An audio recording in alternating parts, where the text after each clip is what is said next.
de ir, o el hecho de haber transitado del tribunal, que era antes de lo contencioso administrativo, al Tribunal de Justicia Administrativa, esa transición, ¿en qué ha mejorado o en qué ha sido un factor que beneficia al ciudadano?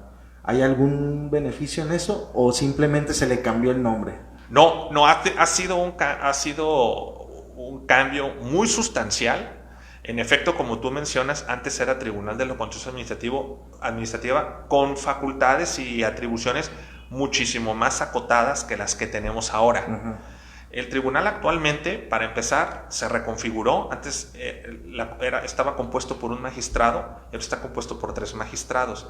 Esto ha representado... Una decisión colegiada ahora. Es una decisión colegiada, mucho más ponderada, más razonada, más analizada, pero también nos ha ayudado mucho a acotar los plazos de respuesta. O sea, el tribunal se ha hecho más ágil, porque se distribuye de mejor manera las cargas de trabajo, porque ahora son 3 magistrados con sus respectivos secretarios de acuerdos, secretarios actuarios, y esto ha ayudado a un servicio de impartición de justicia más rápido, más eficiente y de mejor calidad. O sea, no es aquí que me esté echando un guayabazo. No, pues pero tienes que echarte porras. Pero los usuarios del Servicio de Impartición de Justicia Administrativa lo pueden constatar, cómo es la atención en el tribunal. Ajá. Y cómo son los plazos de respuesta. Desde luego todo es perfectible y todo es mejor, y todo es mejorable. Claro. Y uno de nuestros propósitos, de nuestros firmes propósitos, es precisamente de consolidar el servicio de impartición de justicia y de hacer un servicio de impartición de justicia modélico.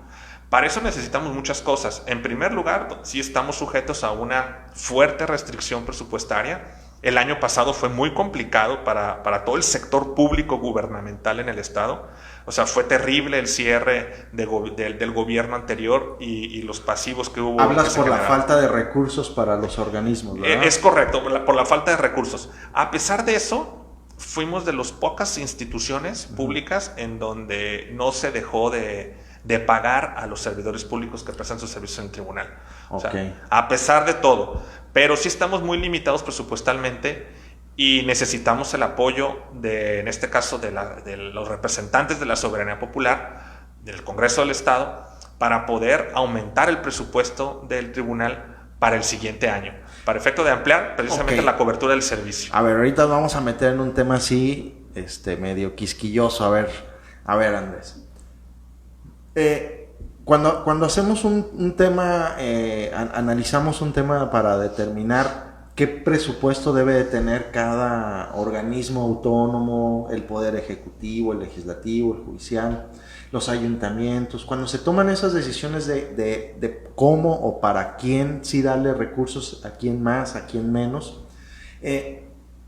¿cómo poder determinar, el Tribunal de Justicia Administrativa, cómo pudiera determinar X, una fórmula, ¿no? Uh-huh. X número de asuntos es igual, me cuesta atender cada asunto tanto y por lo tanto requiero esta cantidad de dinero. Vamos a hablar haciendo un ejemplo. Uh-huh. Corrígeme si estoy mal, ¿verdad? Vamos a suponer, si yo atiendo 10,000 casos al año, entonces aproximadamente hago un promedio y me cuesta por cada caso atender tanto, 5 pesos por decir, entonces necesito un presupuesto de tanto. Así es como se mide, o la manera de medición es hacia dónde va enfocado. O sea, porque a veces pareciera ser que, como dicen, yo creo que mientras menos casos ustedes vean o menos atiendan, creo que entonces se está haciendo bien las cosas. Esa es mi perspectiva, ¿verdad? Porque como ustedes están corrigiendo un acto administrativo, significaría que al día de mañana ya no se cometa esa misma falta administrativa por lo que ustedes ya hicieron. Pudiera ser. Pero, ¿sí se puede medir así o es Yo creo que es un parámetro. Yo diría que hay como 2 parámetros para determinar la necesidad presupuestal de un ente público. En este caso pongo el ejemplo del tribunal, pero esto que voy a decir pudiera ser aplicable para otros entes públicos. Un primer parámetro es en función de las atribuciones, de las responsabilidades que te ha asignado la ley. Okay. Es decir, a mayores responsabilidades, a mayores funciones, a mayores tareas, a mayores actividades por realizar, lógicamente ocupas un mayor soporte presupuestario para poder cumplir todas las actividades. Okay. Vamos a suponer que a un ente público tiene asignadas ciertas actividades, A, B y C. Okay. Pero luego vienen reformas a la ley, luego vienen reformas a la Constitución, y ya no tiene solamente que cumplir la actividad A, B y C, sino D, E, F y G. Entonces, a tener más atribuciones, es razonable que debe tener un mayor respaldo presupuestario para poderlas cumplir todas adecuadamente. Okay. Si no, va a pasar lo que, y no vas a dejar mentir, mi querido Pedro, tienes mucha experiencia en el análisis del sector público gubernamental. Si no, las leyes se nos vienen convirtiendo en letra muerta. Sí. Es decir, la Constitución y las leyes están llenas de buenos propósitos, donde te dicen que hay que tener derecho a tal cosa y a Y, y el derecho a la salud, y el derecho a la vida, y el derecho a la seguridad. Ahorita, a propósito del tema de la seguridad que está tan candente en nuestro estado y en el país.